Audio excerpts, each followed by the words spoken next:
Hello, I'm Ira Bedzow, and this is The Good Life, a show that talks about all aspects of human flourishing, from physical and mental health to social and spiritual well-being. I want to thank the sponsors for our show, the Restoring Religious Freedom Project at Emory University School of Law, and Shlomo's Restaurant at the base of Aspen Mountain. The topic of today's show is teaching character, and I will be speaking with Rob Stein, who is the superintendent of the Roaring Fork School District. Before we begin discussing the details of teaching character and how it can be put into practice, let's break down the issue to give some background and set the stage. Even though the first public school opened in the mid-19th century, the importance of public education as a means to teach both cognitive skills and character strengths was an idea for which the Founding Fathers already advocated. In his farewell address, President Washington urged American leaders to promote institutions of knowledge in order to create an enlightened public. The desire for an enlightened public was so that people would be able to contribute to the nation's economy as well as to contribute to society and social well-being. This means that schools were to teach not just the essentials, reading, writing, and arithmetic, but also to reinforce the nation's core values. Recently, a number of public schools have recognized that contribution to the economy and contribution to society are not separate and distinct. Rather, teaching students character skills like perseverance and grit will not only make them better students academically, it will also give them the capabilities needed to face challenges in the future. Teaching character has been reintroduced into these schools not only to fulfill the robust view of the Founding Fathers, but with the recognition that teaching character is a necessary component of any child's general education. With this setting the stage, let's hear how a leader in character education is trying to implement it in the public school system in the Roaring Fork School District. Rob, tell me a little bit about yourself and the Roaring Fork School District. Whom does it serve? How many schools does it include? And does it include primary school or high school as well? Yeah, so I'm the superintendent of the Roaring Fork School District. I oversee 12 schools in 3 towns or cities, Glenwood Springs, Carbondale, and Basalt. We have about 5,600 or 5,700 students, early childhood all the way through 12th grade. We're sort of a bicultural community. About half of our students, 49%, live in Spanish-speaking households, and the other half live in English-speaking households. And those are our 2 cultures. We have a Latino culture and an Anglo culture, about evenly represented. We're about 60% Latino. How does the diversity, both in terms of kind and in terms of numbers and demographics, affect the pedagogical methodology or the education for the school district? One of the biggest, I think, things that really we have to keep in mind is that a lot of our students are learning English in their recent, newcomers to the United States, where they're growing up in Spanish-speaking households, and so English is not their language that they speak at home, and we have to give them a lot of additional support. So that cultural and linguistic diversity is probably the #1 factor for us. One thing that we keep in mind is that even though it takes a few years to learn fluency, people are processing language differently who are bilingual. So we continue the supports for our non-native English speakers all the way through high school. Is the linguistic and cultural diversity correlated also with economic diversity? Or? Absolutely. There's a strong overlap, and I think people make a lot of mistakes because they'll make a cultural or racial characterization that's probably rooted in language or socioeconomics. We happen to have just under half of our students qualify for free lunch, which is a proxy for poverty. And if you were to look, say, at the demographic of the breakdown of the free lunch and non-free lunch students, it would closely map out against cultural or linguistic backgrounds, not 100%. Do you think that differences in terms of non-cognitive skills correlate or relate more strongly to socioeconomic status or to culture and linguistic abilities? Oh, no question to me, socioeconomics. What I've learned over time is that, like, poverty itself does not create a gap, but there are stressors associated with poverty that often do. So toxic stresses that kids might experience at home because of economic insecurity, because of more maybe violence in the neighborhood. Many of our immigrant students are refugees fleeing violence in their home countries. those past traumas are still playing out, or current traumas are playing out in school. And a lot of those are inhibitors to learning. So if we don't help kids overcome some of those things, it's going to be harder for them to learn what you called the 3 R's. Wait, so it seems like in terms of both economic diversity, social diversity, linguistic diversity, I'm imagining that it's not as if there's homogeneity within schools, but across the different schools there's diversity. I'm assuming that even within each school, within each classroom, there's going to be a multi or a variety of different Absolutely. risks and opportunities. Right, and there's a lot. I mean, diversity is one of our great blessings. In our school district, it happens that there's some variation, but pretty much that 60-40 and that blend of English language learners and so forth is pretty consistent. It's also consistent in our towns. We're much more integrated in our schools and in our communities than many places. You know, since Brown versus Board of Education, most of the country has actually gotten more segregated. Most schools have gotten more segregated. Our schools are all very integrated, and it's something we've worked hard to preserve.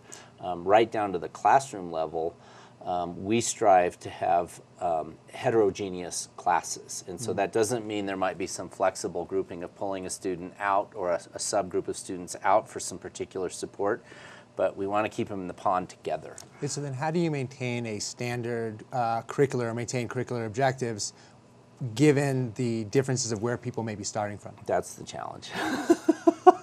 Yes, that's the $64,000 question, and we work hard at it. It's probably a topic for a longer discussion.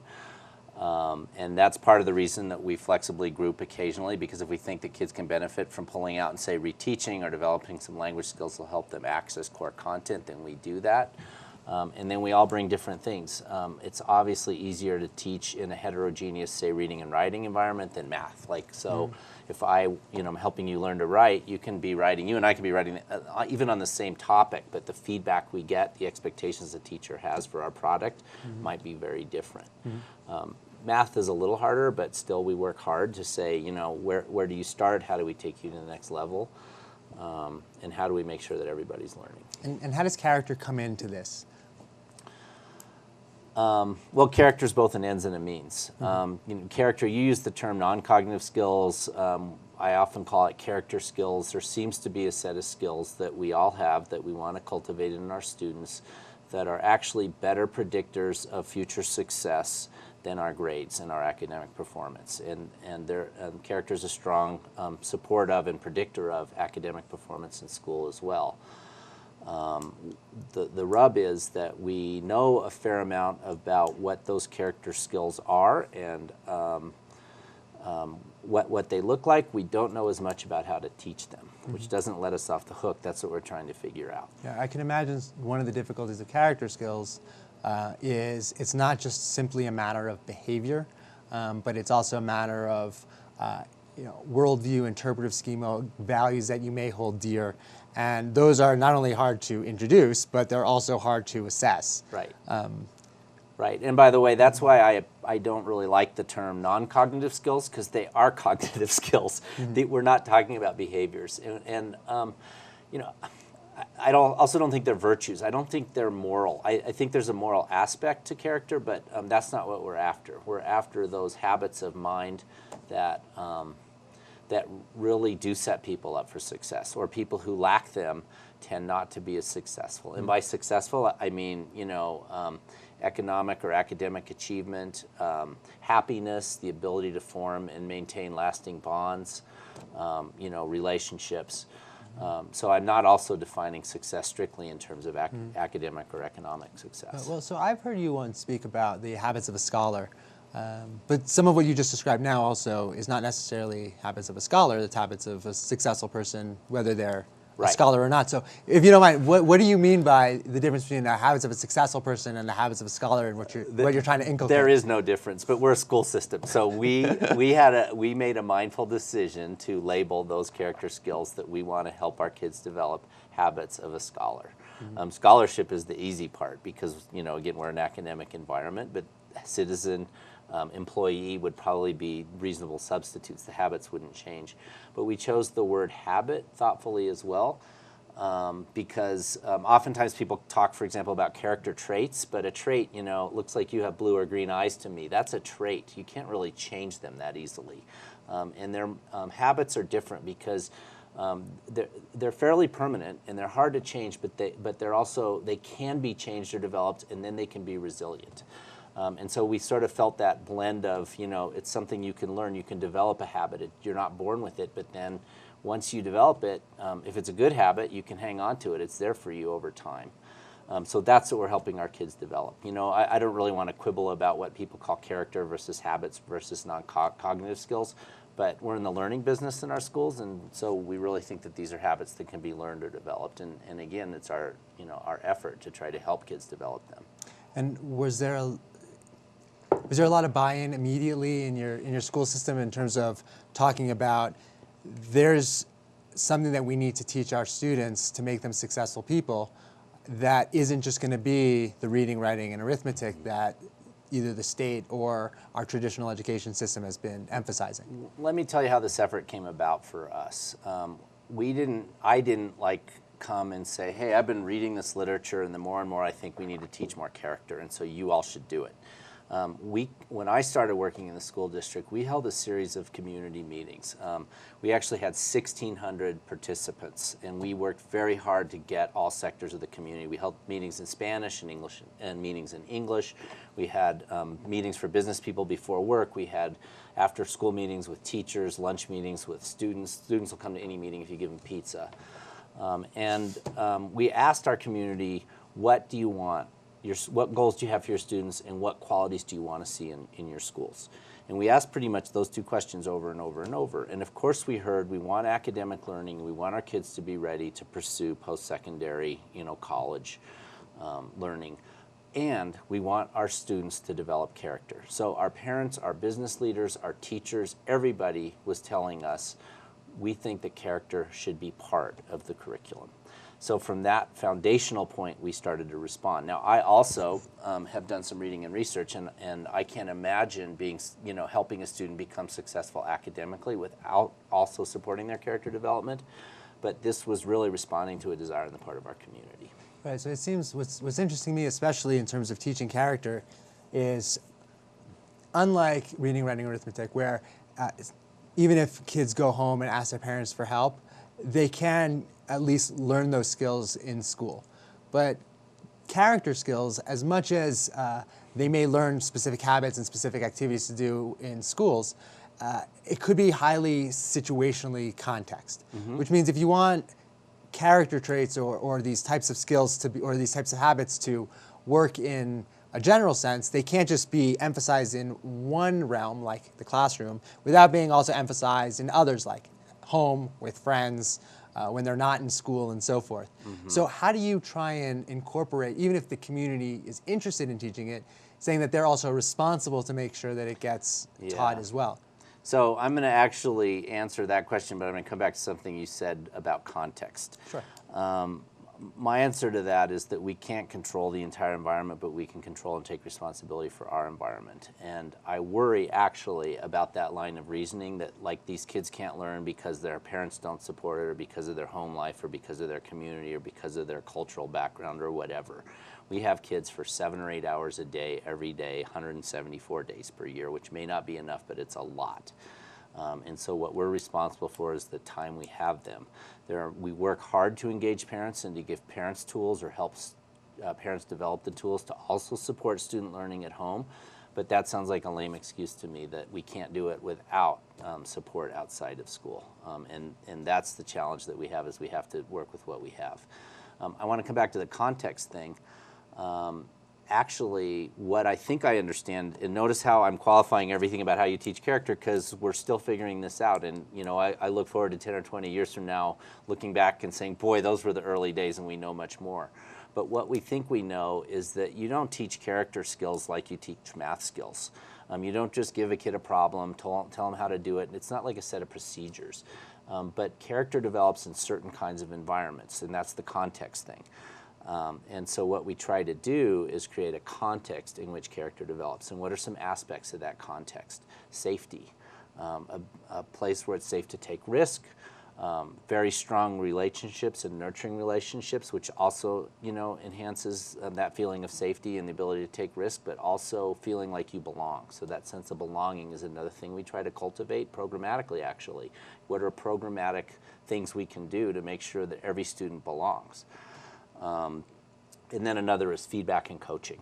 So having meaningful relationships that are safe with adults where you're getting feedback and you're getting coaching. So if you forget your notebook, it's not like you lack in that moral virtue of responsibility. It's like you're probably lacking in the executive functioning, or that's our first assumption. So let me teach you, let me coach you on ways to stay better organized and what habits to develop your executive skills.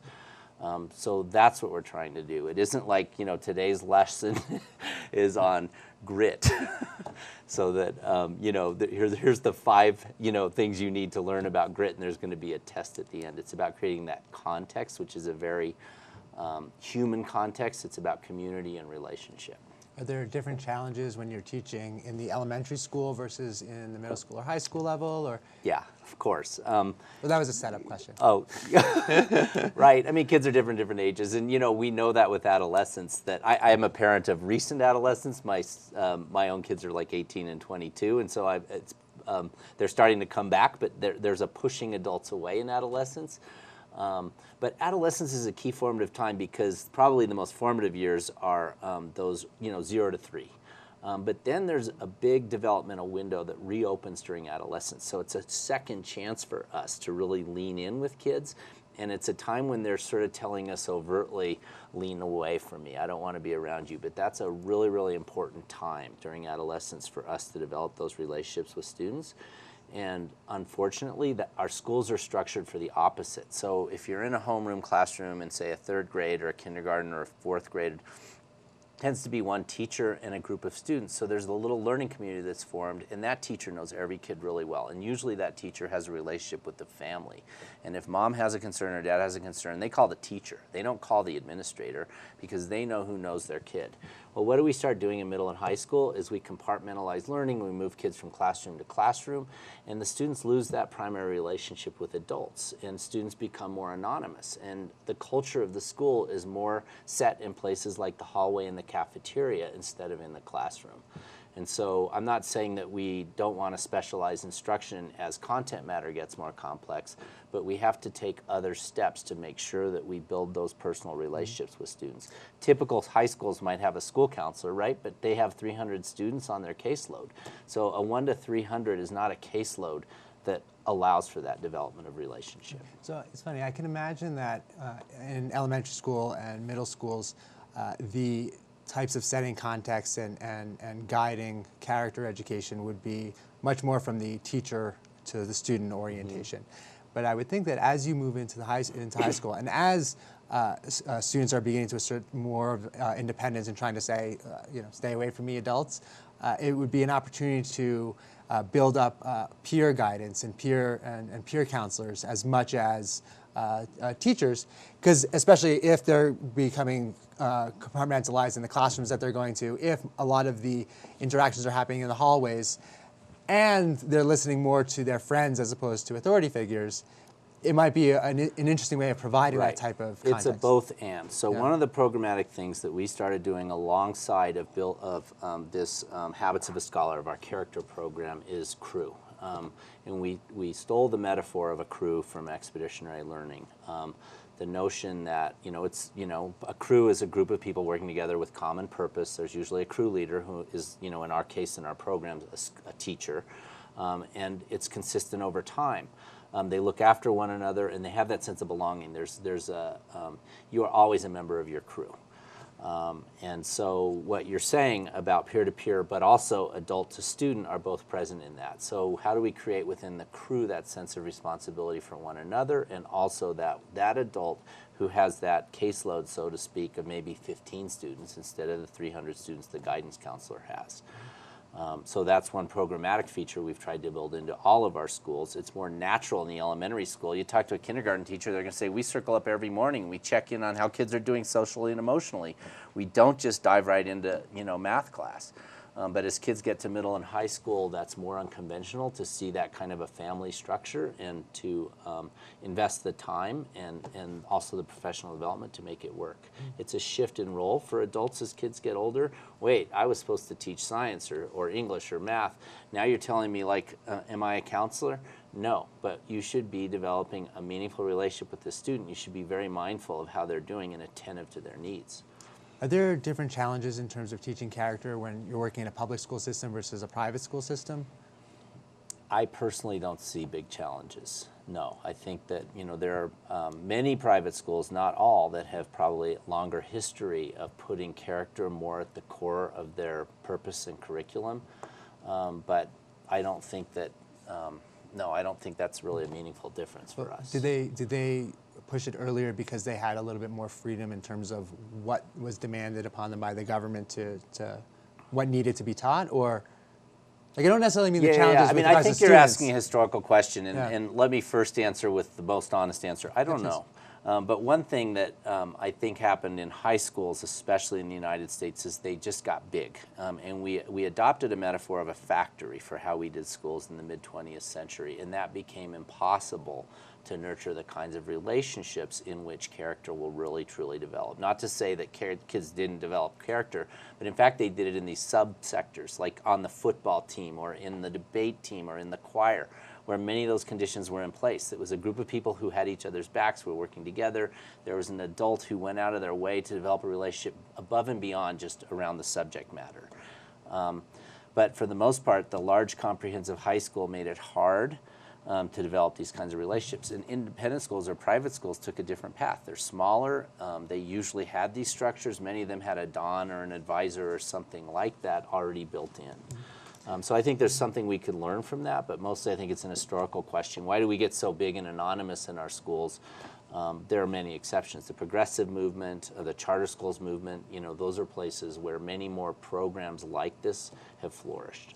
So I'm actually glad you mentioned the idea of sports teams and so forth, because it seems like it's a very fruitful ground, both in terms of conceptual analogies and what happens in practice, that virtue or character development comes from sports.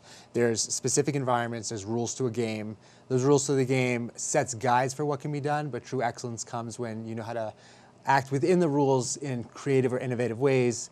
There's teamwork, that people work together to help each other improve, but there's also a coach that's a mentor that guides the team and each individuals together.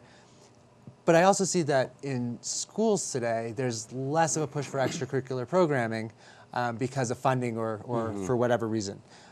Is there a way to understand extracurricular programming as part of the educational environment and not just extracurricular? Absolutely. You just summarized it. I mean, I would just repeat what you said. Absolutely. And what you said is true. There's been funding reductions, certainly in the state of Colorado, that have made schools make very difficult choices about what they can't do anymore. Our school district has been very fortunate in still offering a full complement of extracurriculars, athletics, drama, music, arts, and other things for students, and we really see the importance of that.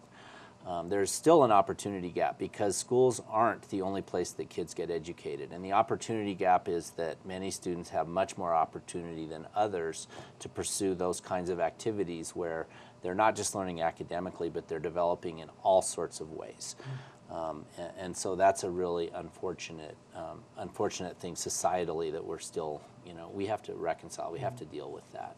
And was just one more question, was your interest in teaching of character, was it based on a personal experience, or was it based on just looking at the data and seeing what was needed? Well, it's always both for me. Right.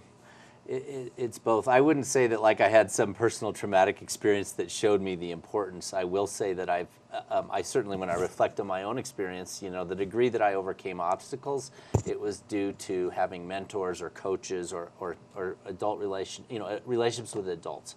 What you said is also true. The right peer group, helped me at formative times probably maybe get on a better path than I had been on when I had a different, less positive peer group. But the data is super compelling, and so I guess whatever floats your boat. When you hear the story of anybody who's beat the odds in any field, You know, and you read like their memoir, or you listen to their interview about the formative experiences in their life. The opportunities they had, the right context in which character could develop for them to help them overcome those obstacles is always a story. I guess I would challenge anybody to show me a story, you know, like that, of overcoming huge obstacles or huge challenges that didn't have those components of character development as key to that story. Much more than, oh, I was really smart, and so I just always got good grades, and I always was like captain of the football team, and I'm such a stud right now. That's just not the typical life trajectory. Well, look, I will say, given the challenges today in terms of not only getting into college, but staying into college and continuing in the workforce, I think it's very important that we're teaching our students, and you're having this type of conversation about not only teaching people the reading, writing, and arithmetic, but how to not only survive but flourish in the real world. So I applaud you for it. Well, thank you. We have reached the part of our show where I recommend a book that can provide greater insight into the topic we've been discussing. This week, I recommend Helping Children Succeed by Paul Tough. Helping Children Succeed builds on Tough's previous book, How Children Succeed, where he showed that primary and secondary education's strict emphasis on cognitive skill development, such as increasing scores in reading and math, serves to disadvantage all types of students, regardless of socioeconomic background, as they enter college and the workforce. He also showed that non-cognitive skills, such as grit, curiosity, persistence, and self-control, are the keys to success in school, college, and life. In this sequel, Tough shows us how to create environments that allow children to develop these character traits, both at home and at school, so that they can succeed as adults. Tough relies on the relevant psychology literature, yet makes academic findings accessible and implementation suggestions both practical and possible. Helping Children Succeed is an important work for anyone who is thinking about how children develop and how to make children successful. We close each show with a maxim that we hope will provide a simple takeaway that keeps you mindful of the ideas discussed. This week, the maxim is, for success in this world, children need more than simply good grades. They need character. We hope that with this show, you've come a little closer to achieving the good life.